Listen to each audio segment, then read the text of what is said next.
नमस्कार। चीन से कराची जा रहे एक जहाज़ को भारतीय सुरक्षा एजेंसियों ने मुंबई के न्हावा शेवा बंदरगाह पर रोका है। अधिकारियों के अनुसार शक है कि इसमें दोहरे उपयोग वाली खेप है, जिसका इस्तेमाल पाकिस्तान के परमाणु और बैलिस्टिक कार्यक्रम के लिए किया जा सकता था। कस्टम अधिकारियों ने खुफिया जानकारी के आधार पर 23 जनवरी को बंदरगाह पर माल्टा के झंडे वाले एक व्यापारी जहाज़ CMA CGM अटीला को रोका और भेजे गए सामान का निरीक्षण किया, जिसमें एक कंप्यूटर न्यूमेरिकल कंट्रोल मशीन भी शामिल थी। ये मूल रूप से एक इटली की कंपनी द्वारा निर्मित है। CNC मशीनें मूल रूप से कंप्यूटर द्वारा नियंत्रित होती हैं और दक्षता, स्थिरता और सटीकता का ऐसा पैमाना तैयार करती हैं जो मैनुअली संभव नहीं है।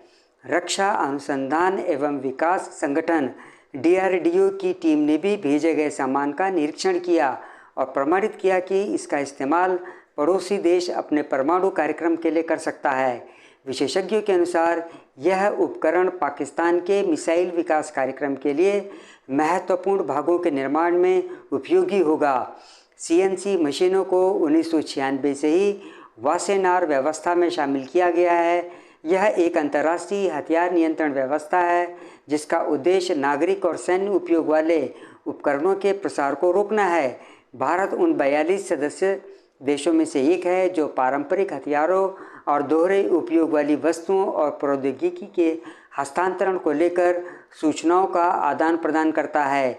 मालूम हो कि CNC मशीन का उपयोग उत्तर कोरिया ने अपने परमाणु कार्यक्रम में किया था। बंदरगाह के अधिकारियों ने खुफिया जानकारी के साथ भारतीय रक्षा अधिकारियों को सतर्क कर दिया था, जिन्होंने इस भारी सामान का निरीक्षण किया और अपने संदेह की सूचना दी, जिसके बाद खेप को जब्त कर लिया गया।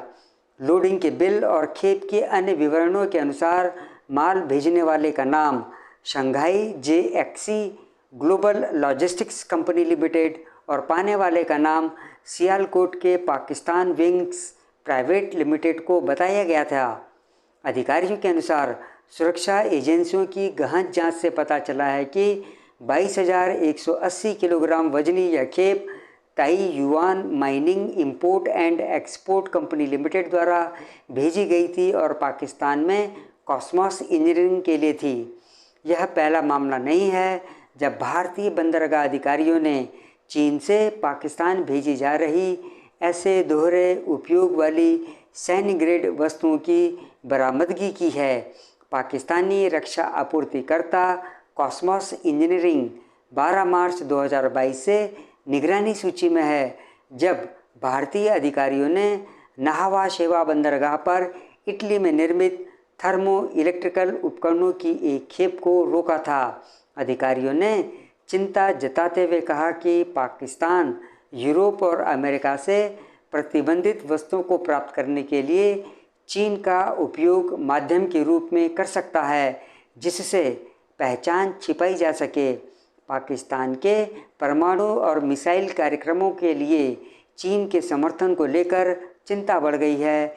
इसका एक उदाहरण 2020 का मामला है, जहां मिसाइल उत्पादन के लिए महत्वपूर्ण इंडस्ट्रियल ऑटोक्लेव को पाकिस्तान के लिए जाने वाले एक चीन के जहाज़ पर औद्योगिक उपकरण के रूप में छुपाया गया था। जांच का उद्देश्य यह निर्धारित करना है कि क्या इन दोहरे उपयोग वाली वस्तुओं को प्राप्त करने वाली संदिग्ध पाकिस्तानी संस्थाएं इन defence science and technology organisation को आपूर्ति कर रही हैं, जो पाकिस्तान के अधिकांश रक्षा अनुसंधान और विकास के लिए जिम्मेदार हैं। अधिकारियों ने कहा कि पाकिस्तान और चीन दोनों अंतर्राष्ट्रीय समझौतों के प्रति प्रतिबद्धता के दावे करते हैं। इसके बावजूद ऐसे गुप्त शिपमेंट संभावित प्रसार गतिविधियों में लगातार सहयोग की ओर इशारा करते हैं, जो वैश्विक समझौतों और नियमों का उल्लंघन है। फरवरी 2020 में चीन इंडस्ट्रियल ड्रायर की आड़ में पाकिस्तान को ऑटोक्लेव की आपूर्ति कर रहा था। ऑटोक्लेव को एक चीनी जहाज दाई कुई यूं से जब्त किया गया था, जिस पर हांगकांग का झंडा लगा हुआ था। पाकिस्तान के मिसाइल कार्यक्रम में इस्तेमाल होने वाले ऑटोक्लेव की जब्ती से इस आशंका को बल मिलता है कि पाकिस्तान बेधड़क होकर मिसाइलों के अवैध व्यवहार में लिप्त है और मिसाइल प्रौद्योगिकी नियंत्रण व्यवस्था मिसाइल टेक्नोलॉजी कंट्रोल रिजिम का उल्लंघन कर रहा है।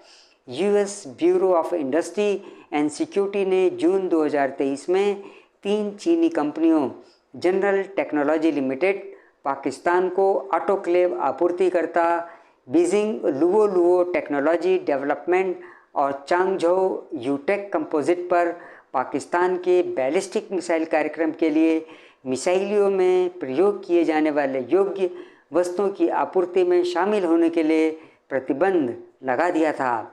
आज के इस अंक में बस इतना ही। आपसे अनुरोध है कि आप मेरे इस चैनल से जुड़े रहिए और इसे सब्सक्राइब भी कर लीजिए। जय हिंद।